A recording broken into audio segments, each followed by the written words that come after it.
esta clase es un poco más rápida, es más sencilla porque no vamos a trabajar muchos conceptos, sino más bien quiero enfocar el trabajo que vamos a hacer en los 3 semestres. La clase es sobre estructura del proyecto de investigación y sobre redacción científica, así que voy a hablar de unos principios generales que ustedes deben tener en cuenta. Primero, el proyecto de investigación. El proyecto de investigación es una planificación de un trabajo de investigación. El proyecto o protocolo de investigación no necesitamos hacer las encuestas o recoger los datos para poder hacer el proyecto. Lo que tenemos que hacer aquí es planificar esa recolección de datos, planificar la pregunta de investigación, planificar el análisis, es la planificación de todo. Eso es lo que ustedes van a entregar al final del semestre.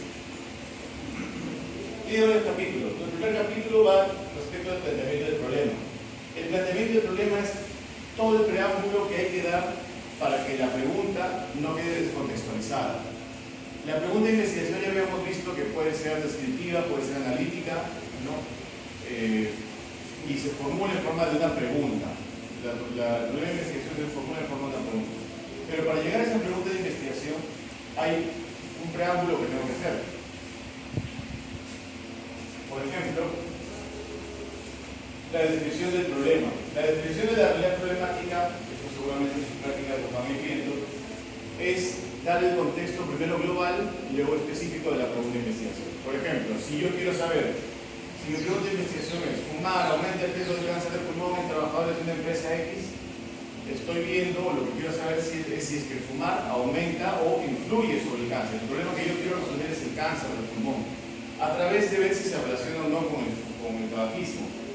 Entonces yo primero presento un problema, el cáncer. El cáncer del pulmón a nivel mundial es esto.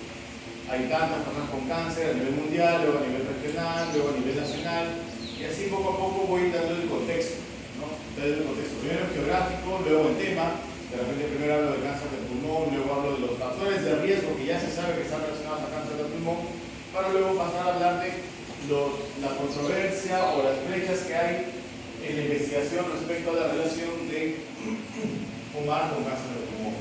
Entonces esa es la descripción de la realidad problemática. Voy de lo general a lo específico. Para que justamente al momento de terminar esta parte, yo formulo el problema, ¿no? Yo los esquemas que hemos visto, pregunta pico, pregunta peco, esquema FINER, yo formulo la pregunta de investigación. Luego vienen los objetivos, que tienen que ser bastante coherentes con la pregunta. Por ejemplo, si mi pregunta de investigación es así,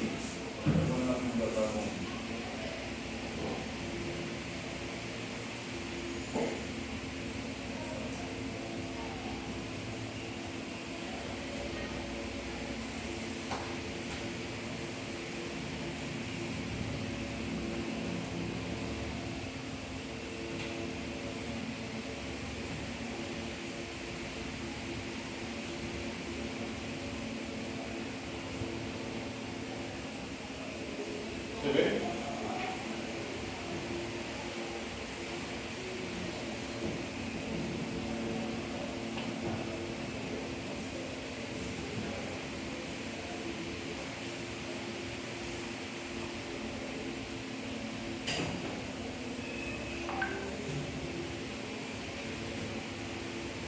Esta sería la pregunta de investigación. Entonces el objetivo tiene que ir en extrema coherencia, ¿no? El objetivo general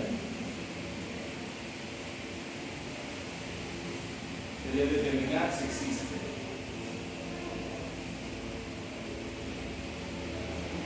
Si se dan cuenta, la redacción del objetivo es como casi como un juego de palabras con la pregunta de investigación.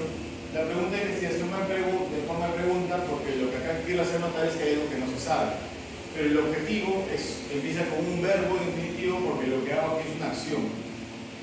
¿Qué tengo que hacer para resolver esta pregunta? Para responder la pregunta si existe relación entre el tabaquismo y el cáncer de pulmón, lo que tengo que hacer es determinar si existe esa asociación, ¿no? Es la forma imperativa de lo que yo busco con mi proyecto para responder esa pregunta.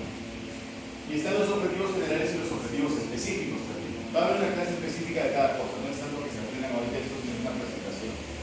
El objetivo general es el resultado final de mi investigación, ¿no? Lo que yo voy a lograr al final de mi investigación. Pero para poder lograr esto, tengo que cumplir unos pasos previos. Por ejemplo, si yo quiero determinar la relación entre el tabaquismo y el cáncer de pulmón, primero deberé determinar cuál es el nivel de tabaquismo en la población que voy a estudiar.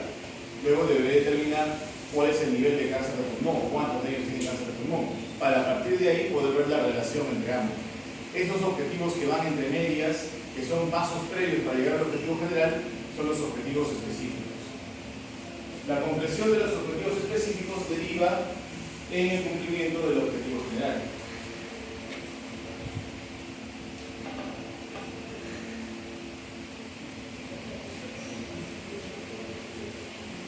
Luego tenemos la justificación. Ya hemos hablado de la justificación, ¿no? La importancia del estudio, por qué hago el estudio y para qué va a servir el estudio. Luego vamos a las limitaciones. Las limitaciones tratan de centrarlo sobre todo en los sesgos potenciales y las estrategias de mitigación. Sesgos potenciales. Ya habíamos hablado antes de que un estudio puede tener errores, ¿no? Ese es un ejemplo de que yo contaba cuántos hay estudiantes con lentes, tal, pero alguien se quita los lentes, o se oculta, o lo cuento dos veces. Todos esos errores que me quitan precisión al momento de tener este dato son errores que me pueden quitar validez. Entonces, en limitaciones yo tengo que anticipar todas las posibles situaciones que deriven en una menor validez del trabajo. Por ejemplo, ¿qué sesgo creen ustedes o qué inconveniente, para no tener un sesgo ya un poco más concreto? ¿Qué limitación creen ustedes que podría haber en un estudio que realizo a partir de la recolección de historias clínicas? ¿Saben lo que es una historia clínica?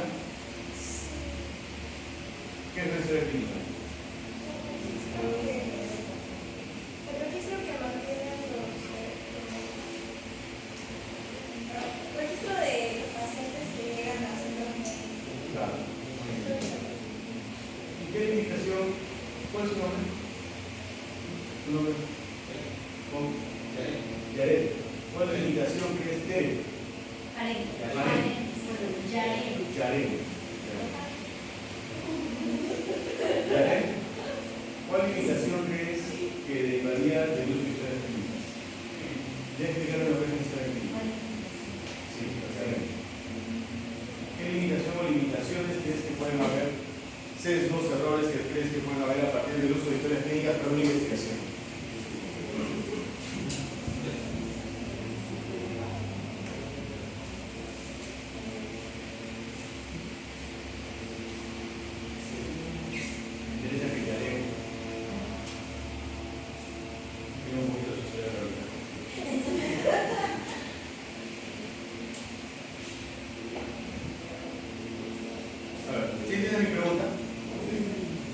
Sesgos me refiero a problemas, inexactitudes, errores que pueden derivar de hacer una investigación basada en historias clínicas.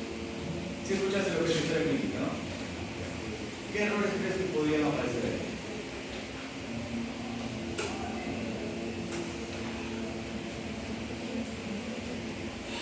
Por ejemplo, digamos que yo quiero, uno de los datos que quiero ver en mi investigación es saber si las personas fuman o no.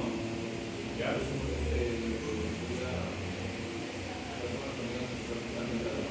¿Cómo? Claro, exacto. Muy bien. Como la historia clínica lo llena el personal de turno a partir de una pregunta. Señor, ¿usted fuma? De repente el señor dice, no, no fumo, pero de repente sí fuma. Puede estar mintiendo, o puede que no se acuerde, o puede que el paciente vive en un estado de conciencia que no se nada, o puede que la persona que pregunta ni siquiera se le ocurre preguntar, y es un interno de repente, y su profesor de rotación dice, oye, ¿ya preguntó si fuma? Por no querer quedar mal, sí, te preguntó y dice no fuma. Le ponen no fuma cuando en realidad ni siquiera se le ha preguntado.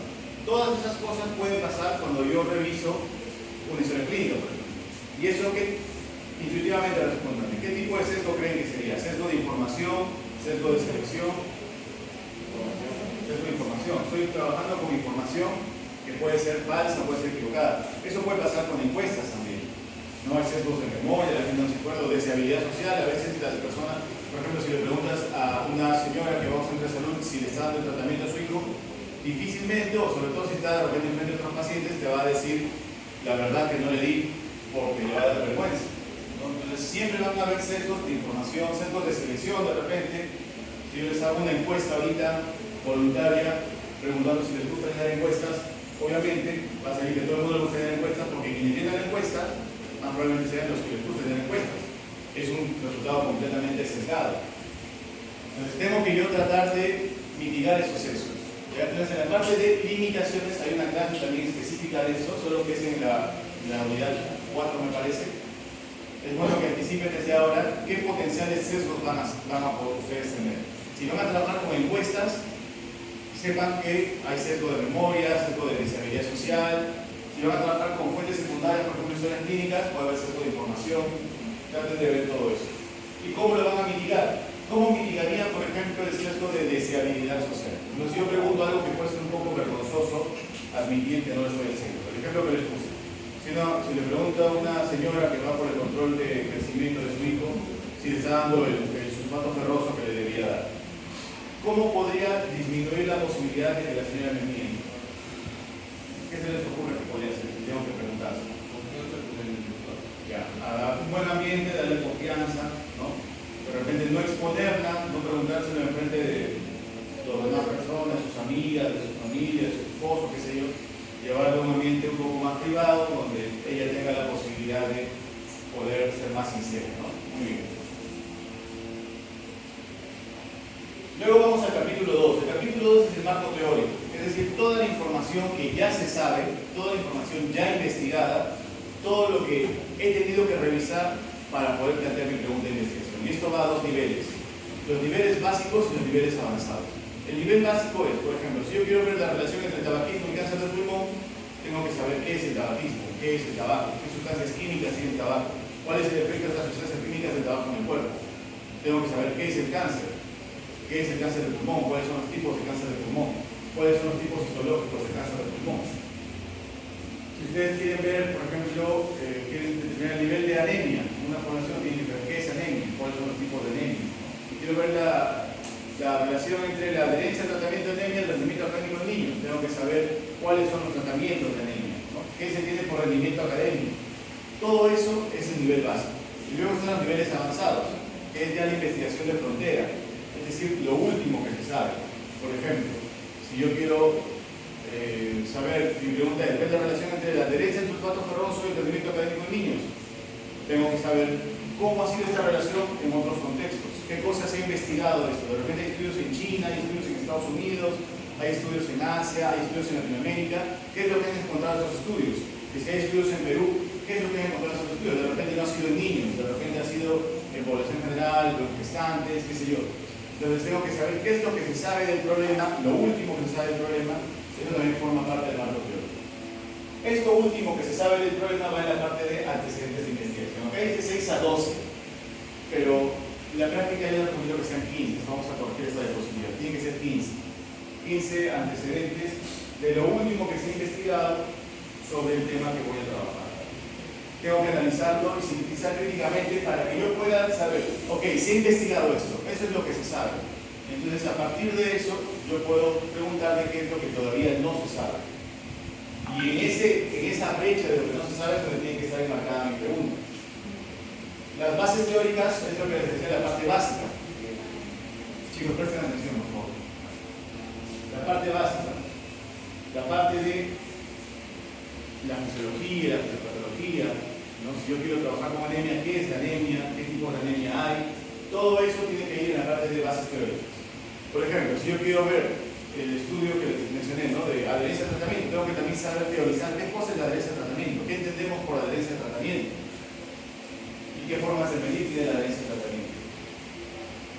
Luego las definiciones conceptuales son más bien algo muy concreto, muy puntual, como a manera de diccionario, definir los principales conceptos. Si yo voy a trabajar adherencia al tratamiento, rendimiento académico, de manera breve, en una sola oración, definir qué es adherencia al tratamiento, qué es el rendimiento académico.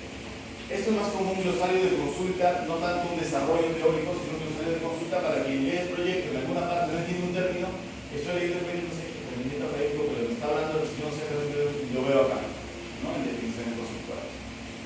Luego vamos al capítulo 3. Capítulo 3, que es hipótesis y variables. La hipótesis es la respuesta tentativa a mi pregunta de investigación. Y de la misma forma que hemos dicho que el título y el objetivo deben ser extremadamente coherentes, la hipótesis también debe ser extremadamente coherente con la pregunta de investigación. Si mi pregunta de investigación es que existe relación entre el tabaquismo y el cáncer de pulmón en trabajadores de una empresa, mi hipótesis de investigación.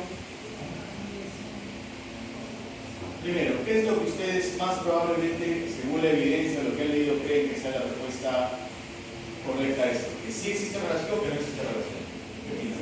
Sí existe, obviamente, ¿no? Lo que creo, según el interés, es que sí existe relación. Entonces, la hipótesis de investigación sería esto, ¿no? Sí existe relación, básicamente sería... Exacto. Ahora, lo que sí tienen que tener cuidado, chicos, es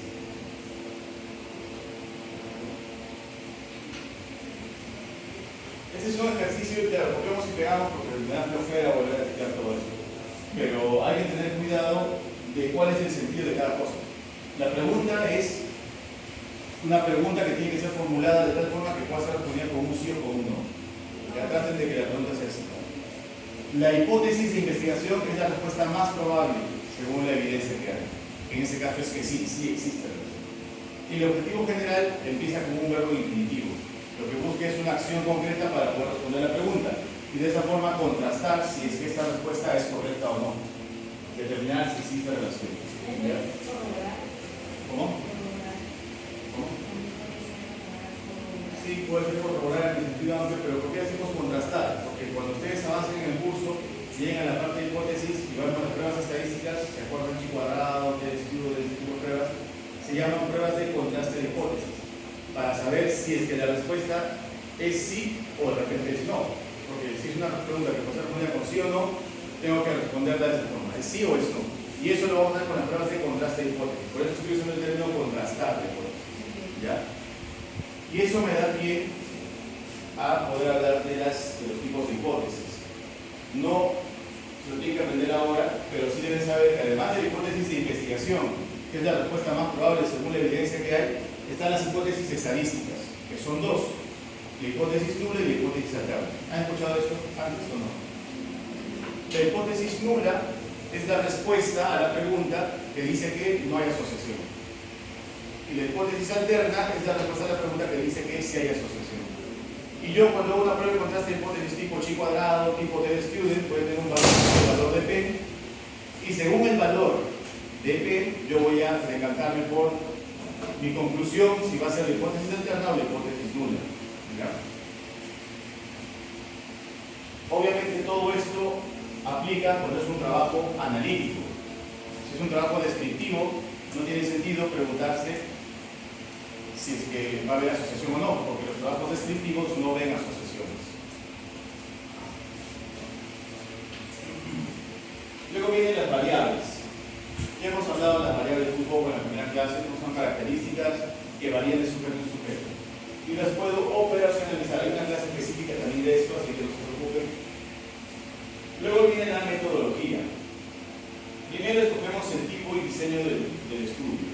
Acá decimos si es transversal o si es longitudinal, si es descriptivo o es analítico, si es observacional o es experimental. Y hay algunos diseños específicos, como por ejemplo los casos y controles, como por ejemplo los estudios de cohortes o los estudios transversales analíticos, que eso lo vamos a ver también en su respectiva clase. La población y muestra. Aquí vamos a cambiar la diapositiva también que se voy a cargar. Tratemos de trabajarlo en esos niveles. Universo, que es el concepto teórico de la población.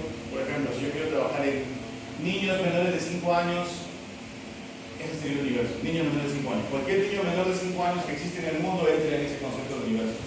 Pero luego cuando yo delimito ese universo en tiempo y espacio, por ejemplo, niños menores de 5 años atendidos en el Centro de Salud San Juan de la Libertad en el distrito de Urubamba, Amazonas. Entonces estoy delimitando, son los niños menores de 5 años de cierto distrito en cierto año, en el año 2026, por ejemplo. Esa es la población. Es un universo delimitado en espacio, tiempo y población. Pero de repente esa población son un montón, de repente son 10.000 niños. Yo no puedo entrevistar, yo no puedo encuestar, yo no puedo revisar 10.000 historias. Entonces ahí lo que hago es un muestreo. Tomo un subgrupo de esos 10.000 y solo analizo esos subgrupos, a ese subgrupo de esos 10.000. Esa es la muestra. ¿Cuál es la idea de hacer una muestra? Que yo estudio solo la muestra y yo infiero que lo que encuentro en la muestra también lo voy a encontrar en la población. Ahora que estamos con las elecciones habrán visto que hay encuestas. ¿no?, de intención de voto, que más o menos le achuntan con cierto margen de error, ahora cada vez mayor margen de error porque están muy dispersos las opciones. Pero lo que hacen esas encuestas no encuestan a los millones de peruanos que vamos a votar, solamente encuestan a un subgrupo de esos peruanos que van a votar y sobre eso infieren a toda la población. Eso es un muestreo, ¿ya?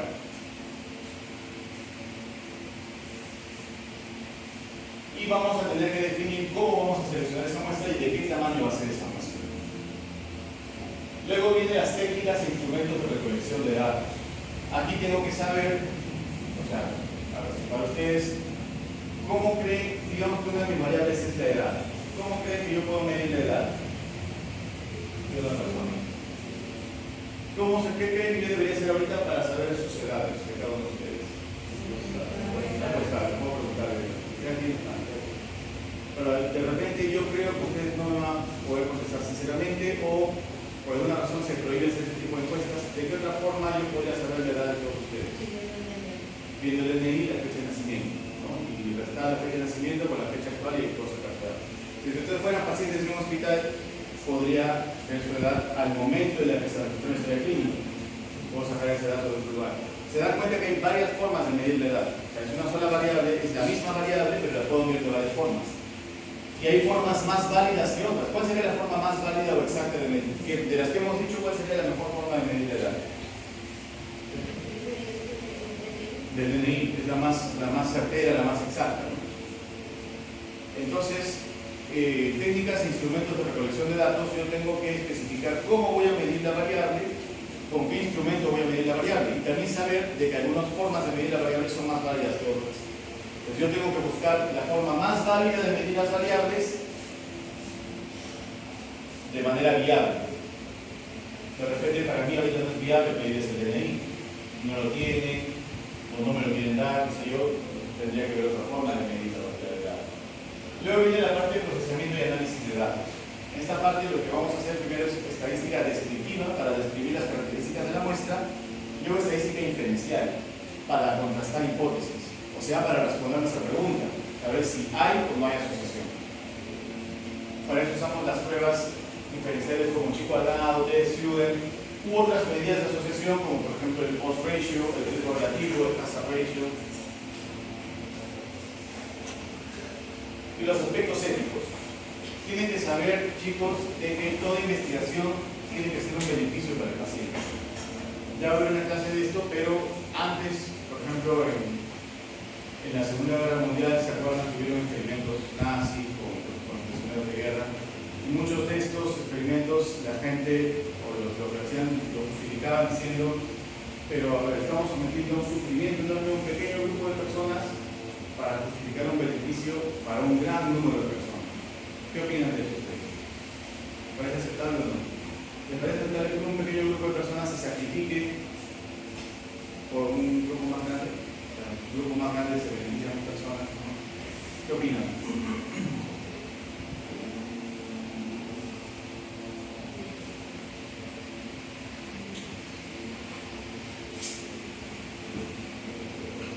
Hay unos principios de bioética que son la justicia, la autonomía, beneficencia y no maleficencia.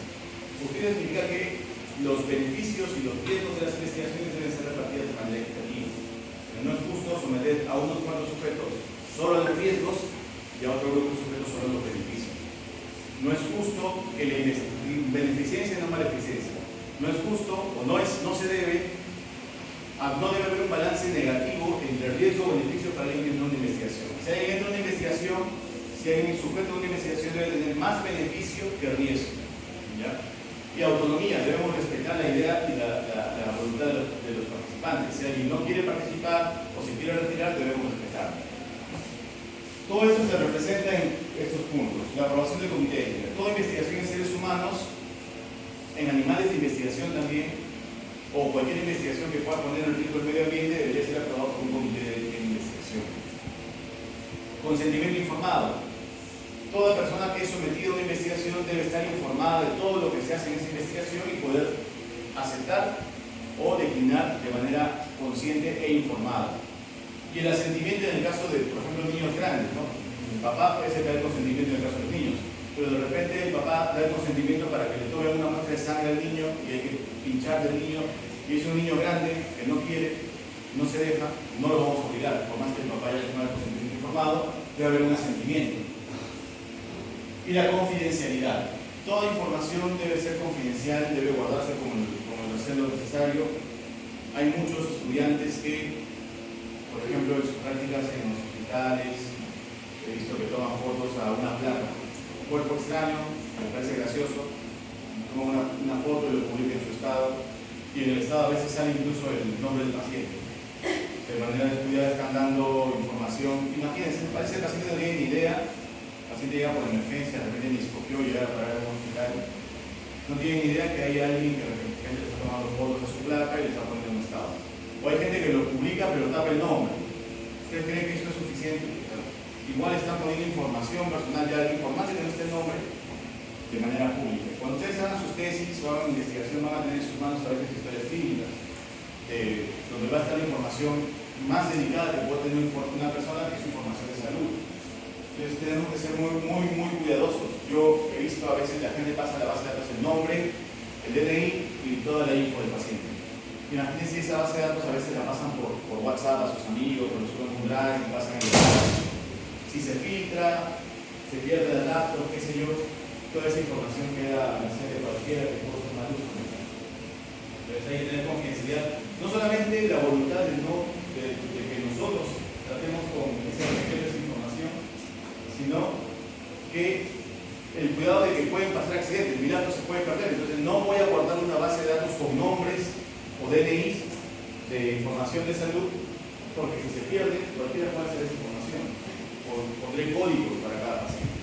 Y el código lo enlazaré con el nombre en otro registro aparte que lo puedo custodiar acá, o en físico, lo pueden tener acá en el INSI, o pueden ver un ambiente en el que haya menos riesgo de que se pierda.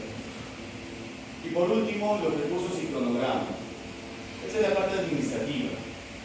La parte de recursos y presupuestos, ustedes tienen que anticipar qué es lo que van a gastar. Por ejemplo, si es una encuesta en físico, van a tener que imprimir, gastar el lapicero. Si es una encuesta digital, de repente van a tener que hacer una tablet o una laptop, conexión a internet, entre otros. Y el cronograma háganlo de acuerdo al diagrama de Gantt, que es en las columnas ponen la unidad de tiempo, por ejemplo, si semana 1, semana 2, o 6 meses, marzo, abril, mayo, junio. Y en las filas las actividades, elaboración del proyecto, recolección de datos, análisis estadístico, entre otros. Las referencias tienen que estar en el estilo de Vancouver. Y ahí traten de usar un gestor de referencia. Puede ser Zotero, puede ser Mendeley, pero traten de usar siempre un gestor de referencia. Los anexos. La matriz de consistencia es la matriz en la que yo veo esa coherencia entre pregunta de investigación, objetivos, hipótesis, a la par con el diseño, la población y el instrumento de recolección de datos. Digamos que es un resumen operativo del trabajo en el que yo veo que todo cuadra con todo, ¿no? Que todo es coherente y que en general se correlaciona unos ítems con otros. Estos son algunos de los ejemplos o tipos de estudios más comunes: transversal, caso control, cohortes, ensayos clínicos, estudios diagnósticos. Ya lo dejo para que ustedes lo lean.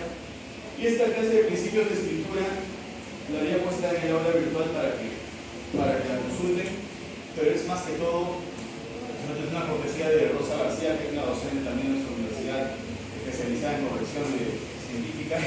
Acá lo que quiero que se quede claro es estos tres principios: claridad, concisión y objetividad. Cuando ustedes redacten sus proyectos, en general cuando redacten cualquier documento científico, tienen que tener esos tres principios presentes. Claridad significa que lo que yo escribo se debe entender a la primera. El lector no tiene que leer 1, 2, 3 veces para poder entender lo que estoy diciendo. ¿Ya? Claridad. Concisión. Si yo puedo decir algo en 20 palabras y luego le puedo decir lo mismo, pero en 10 palabras, igual de claro, sin ambigüedades, uso mejor la versión de 10 palabras. Tratar de decir con menos palabras lo que quiero mencionar, no alargar innecesariamente las oraciones. Y por último, objetividad, que lo que yo redacte se entienda solo de una forma, que no haya redacciones ambiguas, que no haya redacciones que den a entender dos cosas diferentes. Vamos a ver ahorita algunos ejemplos. Por ejemplo, para claridad, vamos a ver algunos ejemplos. Por ejemplo, estos son ejemplos que la doctora Rosa ha tomado de tesis y ha hecho. Son ejemplos reales de correcciones reales que se han hecho de la Por ejemplo, el glaucoma neovascular, un tipo especial de ceguera secundaria relativamente frecuente y grave que se produce como consecuencia de la formación de nuevos vasos sanguíneos y anormales en el iris, donde juega un rol fundamental el factor de crecimiento endotelial vascular, aumenta la manera incontrolable de la presión intraocular. ¿Qué opinan de esta relación? ¿Qué les parece?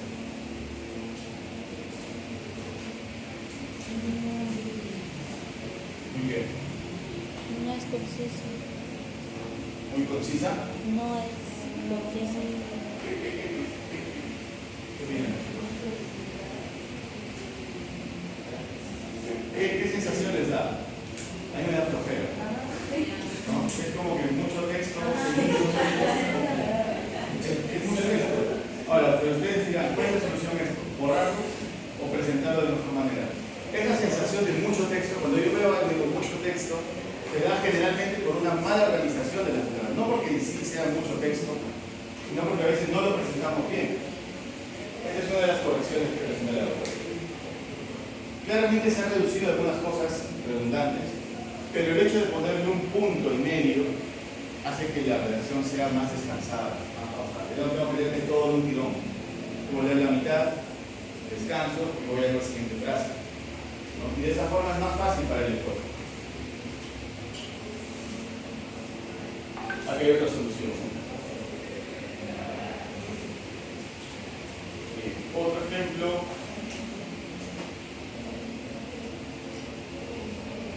Vamos a ver ahora el segundo principio de concisión. Acá, por ejemplo, ¿qué es lo que creen que está mal?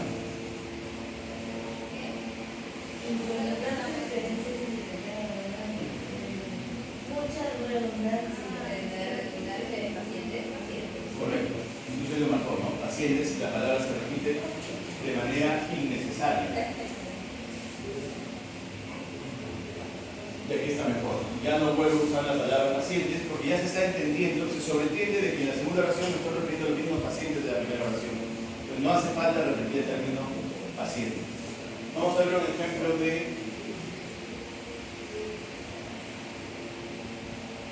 un ejemplo gracioso.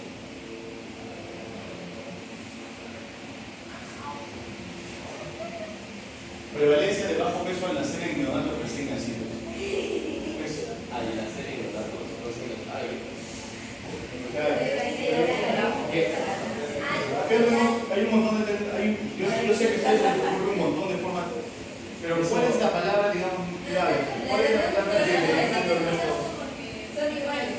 Claro, recién nacidos, neonatos, al nacer. Eso diría que tuyo.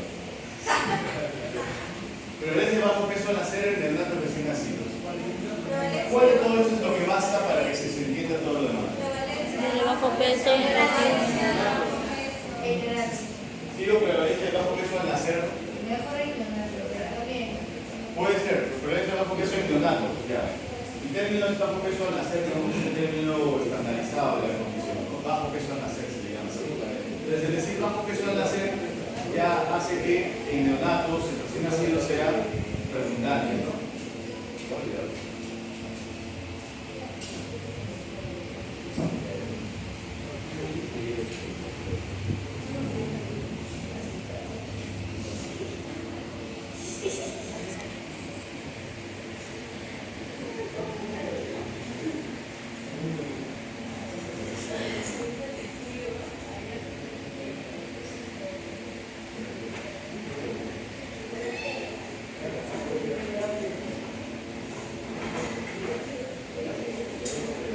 Para terminar, chicos, ¿qué opinan de esta frase?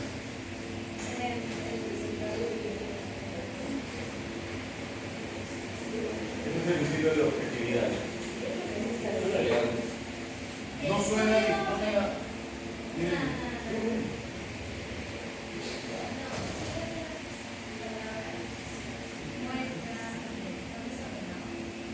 Está desordenado.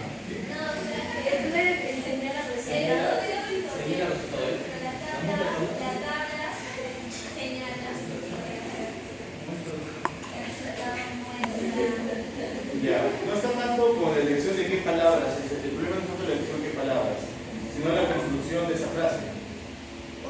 la tabla no puede mostrar, no hay una tabla señalada. Lo que hace en la tabla, nosotros podemos ver algo en la tabla. En la tabla se muestra. O en el resultado podemos mirar, podemos encontrar en el resultado esto, ¿no? O el estudio recomienda, no, se recomienda. Si yo soy el autor del estudio, yo soy el que recomienda, no el estudio. Puedo decir, los resultados o basado en los resultados del estudio, se recomienda esto, pero no es el estudio quien recomienda. No sé si se entiende la idea. Yo les voy a pasar estas diapositivas con una narración de la doctora Rosa, explicando estos ejemplos. Y esto no es, obviamente yo no les voy a preguntar, de repente les puedo poner algún caso, pero yo no quiero que se aprendan esto de manera teórica, porque eso es más bien una clase de práctica. Ustedes tienen que aprender a redactar. Y para aprender a redactar tienen que ustedes mismos redactar, por eso tengan mucho cuidado con el uso de las IAs, porque está muy interiorizado para ustedes, creo que usan el ChatGPT o las IAs para redactar.